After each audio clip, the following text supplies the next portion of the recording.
retour, mesdames et messieurs. J'ai failli manquer le rendez-vous, là. Un peu plus, j'ai oublié de vous dire qu'on avait une émission, mais je l'avais dit au début, mais il y a beaucoup d'auditeurs qui se présentent juste à la fin de l'émission. Donc, bien maintenant, on a avec nous Marie-Josée Girard. Bonjour, Madame Girard. Bonjour, M. Lérignan. Madame Girard, vous êtes la présidente de Dios Exploration. Oui, c'est... Et vous avez beaucoup d'expérience. J'ai perdu la vraie feuille que j'avais tantôt, mais vous êtes géologue. Je suis géologue de formation, oui. Et vous êtes aussi volcanologue. Oui, beaucoup de métaux se trouvent en association avec les roches volcaniques. Le Québec, c'est un territoire de roches volcaniques très anciennes, il y a quelques milliards d'années, un peu comme les Andes aujourd'hui. Parce que dans le fond, Dios, au départ, là, c'était surtout concentré dans le diamant. La plupart des recherches que vous avez faites, c'était sur le diamant. Oui, Dios a été créé par le spin-off des actifs de diamant de Sirius. Donc, DI, ça veut dire diamant de Sirius, et non Dios, et non Dieu. Mais ça prend quand même l'inspiration divine pour réussir à trouver quelque chose. Ça prend peut-être un petit peu d'aide d'en haut, oui. C'est ça. Fait que notre expertise, c'est beaucoup à la baie James, puis pour l'échantillonnage systématique des sables glaciaires, pour trouver des minéraux lourds indicateurs du diamant. Mais en faisant ça, on trouve tous les minéraux, les métaux lourds comme l'or. On peut trouver de l'or dans nos sables. Donc, on garde l'esprit ouvert, on fait une étude systématique, puis on va ramasser tout ce qu'il y a sur le territoire. Et il vous arrive de trouver d'autres choses. Exactement. Parce que vous avez, dans la liste des projets qu'il y a ici, il y a beaucoup de projets. Il y a le projet Pontax, dans lequel vous cherchiez des diamants, mais vous avez trouvé du lithium. Oui, c'est le seul projet où on est avec un partenaire Sirius, justement. Sirius cherchait les métaux puis l'or, puis nous, on cherchait le diamant, puis on a trouvé des roches du spodumène, qui est un minéral de lithium. C'est situé à 30 km au sud de l'indice CIR de Lithium 1. Donc, c'est un projet... Nous, on croit que c'est une région où ce serait une province pour le lithium. C'est un projet qu'on va chercher un partenaire. On va développer, trouver des avenues pour ne pas diluer, si vous voulez, le capital action de Dios. Ce n'est pas notre mandat principal de chercher du lithium. Mais il y a du lithium, il y a aussi des terres rares, il y a du tantal sur ce projet-là. Donc, on va évaluer un moyen de poursuivre les travaux de ce C'est comme ça que vous essayez aussi de vous financer, parce qu'on sait que vous avez vendu des diamants à des projets. Des projets de diamants prometteurs à De Beers. Oui. Pour avoir du cash, finalement, pour pouvoir continuer vos explorations. C'est ça. Une société junior d'exploration comme Dios, on peut soit émettre du capital d'action, un financement primaire, des actions du Trésor.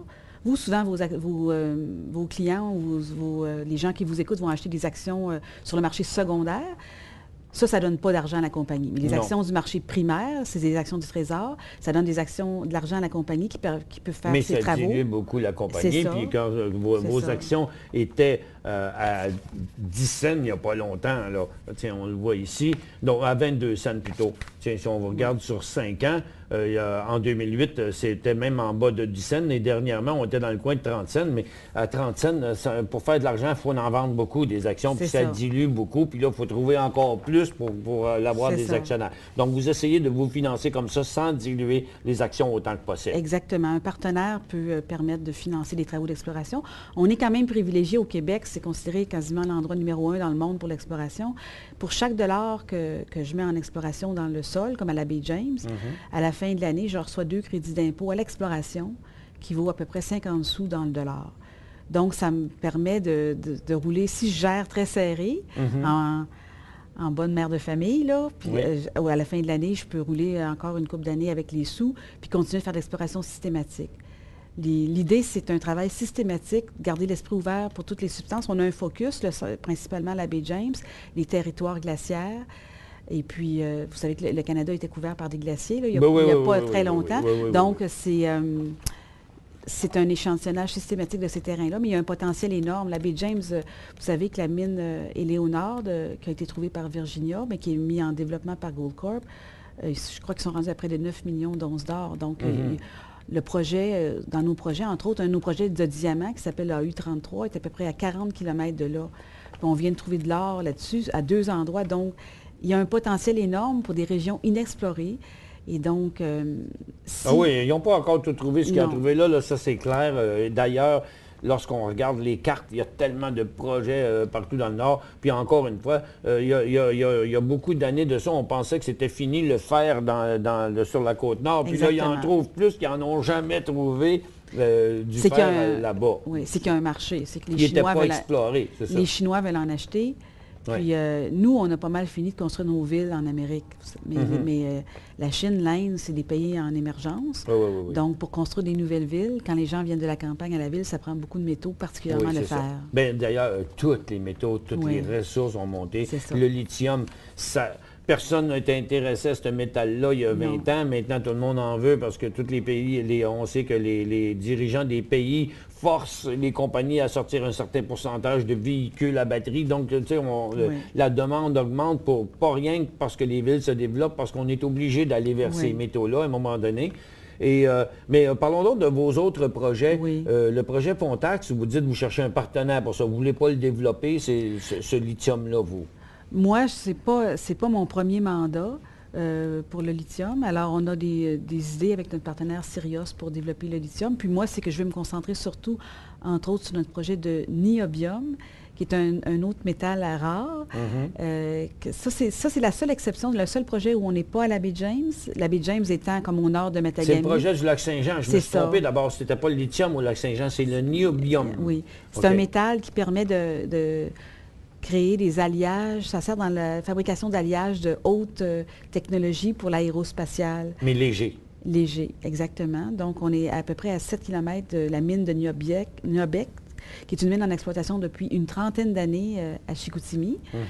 Et puis, à côté d'une usine de ferro-niobium, on a trouvé des roches volcaniques, un volcan de grande profondeur, une carbonatite, qui a des indications de contenir du niobium et des terres rares. Alors, on est en train de faire des forages systématiques pour évaluer. On a trouvé le volcan, si vous voulez, de grande profondeur. En fait, vous cherchiez le volcan pour trouver des diamants. Non, bien, on sait que ça aurait pu être... Pas loin, il aurait pu y avoir des volcans de kimberlite, mais on a trouvé, c'est ça, le fleuve Saguenay, c'est un rift. Géologiquement, ça veut dire que c'est une grande cassure dans l'écorce terrestre. Ça traverse la croûte terrestre, puis ça descend en creux. Donc, ça permet aux volcans creux de grande profondeur de monter, soit les kimberlites pour le diamant ou les carbonatites pour le niobium, puis les terres rares qui sont encore très en demande pour les nouvelles technologies.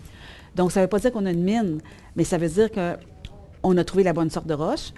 Puis là, on évalue, on est en train de faire une vingtaine de sondages systématiques pour évaluer si on a une partie économique. Puis suite à ça, vous voyez ce printemps, cet hiver, IAMGOLD, qui détient la mine Niobek. IAMGOLD est un producteur d'or, un producteur d'or mondial très important. Mais l'année dernière, la mine Niobek, qui est une mine de niobium, représentait 20 de leur profit. C'est très, très lucratif, l'exploitation. Bien, vous avez vendu une participation de 10 dans un de vos projets à IAMGOLD. Pas de notre projet, de la compagnie. Ils ont acheté des actions à 35 sous dans la compagnie. Ah oui, de Dios. 10 de la compagnie. À peu près, un peu moins que 10 Puis nous, alors, ça nous permet d'avoir des fonds. C'est une manière d'avoir des fonds pour de l'exploration. Puis eux, ça leur donne le droit. Dans 2 ans, ils vont décider si là, ils veulent mettre de l'argent directement sur le projet de niobium à Chicoutimi. Est-ce que c'est votre projet le plus important, le projet de niobium? C'est un projet très important, mais le projet que je mentionnais plus tôt, AU33, qui est le projet à une quarantaine de kilomètres au sud de la mine d'or Éléonore, lui, c'est un projet de diamant également sur lequel on a trouvé 2 zones aurifères. C'est des nouvelles zones, c'est des nouvelles découvertes. Donc ça peut...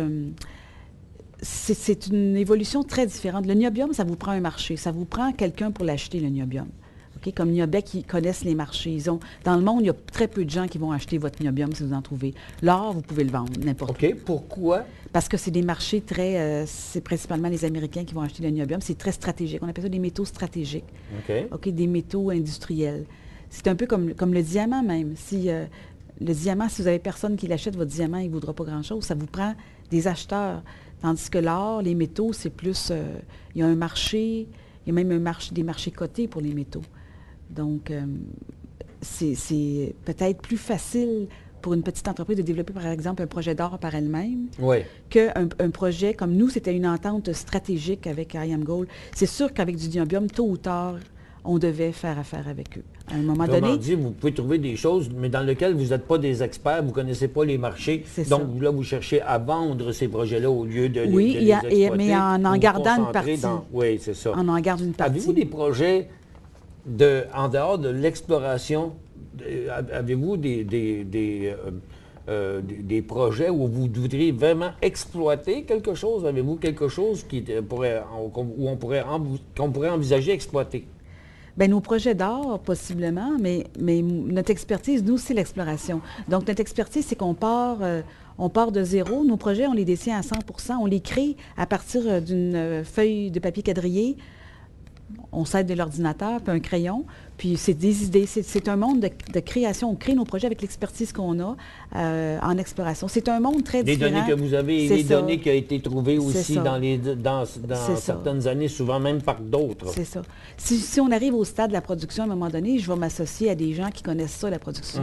Dans la vie, il faut savoir qu'est-ce qu'on connaît, puis aller chercher les personnes ressources pour ce qu'on connaît moins. Bien, la première, c'est de le trouver. Parce que quand quelqu'un trouve des millions d'onces, des réserves de millions d'onces, habituellement, c'est pas difficile de trouver quelqu'un pour aller les exploiter ou les acheter.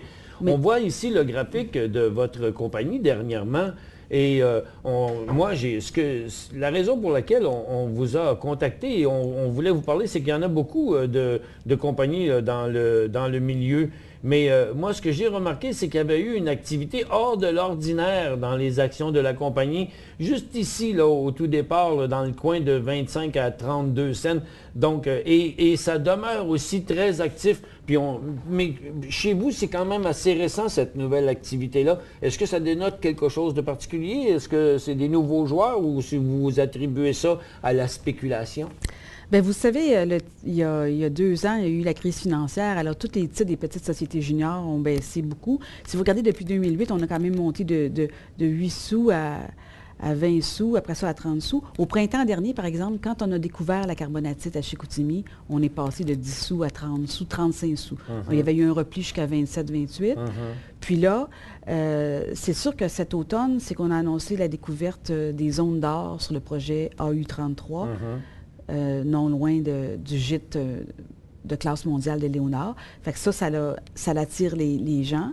Et également, c'est que récemment, c'est l'entente avec IAMGOLD qui nous donne la crédibilité puis qui nous permet de... On a des succès sur plusieurs projets en ce moment. Donc, ça donne de la crédibilité aux gens. Et puis, on est appuyé aussi, 10 % de nos actions à peu près sont détenues par une filiale de la Caisse de dépôt Québec, qui est un groupe qui s'appelle Sodemex, qui est en fait une filiale à 100 % de la Caisse de dépôt. Donc, ils sont deux, là. On parle d'IAMGOLD et on parle de cette filiale-là. Donc, c'est de l'intérêt. Parce que la bourse, c'est un marché libre. C'est ça. Si une institution achète une grosse participation, il faut qu'il le déclare. Mais ils ont le droit d'avoir des positions minoritaires dans des affaires sans dire rien à personne. Puis moi, j'ai l'impression que toute cette activité-là, d'une moyenne d'à peu près 100 000 actions par jour par rapport à 10, 15 000 actions par jour pendant tous les mois avant, moi, j'ai l'impression qu'on achète un peu dans votre compagnie sans trop le dire. Oui. Bien, c'est ça. Comme IAMGOLD, ils veulent pas... 20 secondes. C'est ça. Puis il y a également un groupe que j'aimerais remercier profondément de Toronto, Pine Tree Capital, qui est un fonds de capital de risque de Toronto, qui détient à peu près 17 % de nos actions. En plus. Puis eux autres, ils veulent... quand même joueurs importants. Oui. Donc, la structure du capital est très serrée. Si on a une découverte majeure, il va avoir un effet de levier très important. Combien d'actions sur le marché? 38 millions d'actions en circulation. Non. Madame Girard, c'est malheureux, on doit terminer. Merci beaucoup de l'invitation.